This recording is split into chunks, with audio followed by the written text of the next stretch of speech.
আপনাদের সবাইকে স্বাগত। আজকে আমি বানাবো লোটে মাছের পকোড়া, চপ যেটা বলতে পারো। আমি নিয়ে নিয়েছি, দেখো লোটে মাছ। আমি এটাকে ভালো করে কেটে ধুয়ে নিয়েছি।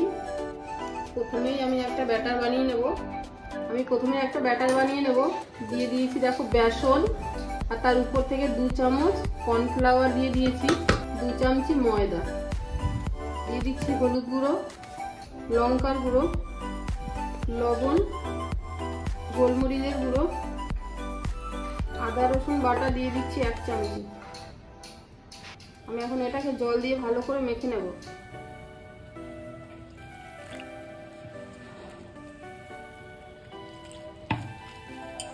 ব্যাটারটা বানিয়ে নিয়েছি, তেলটাও গরম হয়ে গেছে। এখন আমি মাছগুলোকে নিয়ে ব্যাটারের মধ্যে চুবিয়ে নেব ভালো করে। এর উপরে ছেড়ে দিচ্ছি।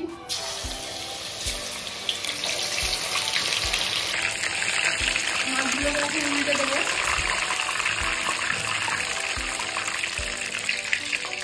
মাছটাকে লাল লাল করে ভেজে নিয়েছি, এখন এটাকে তুলে নিচ্ছি।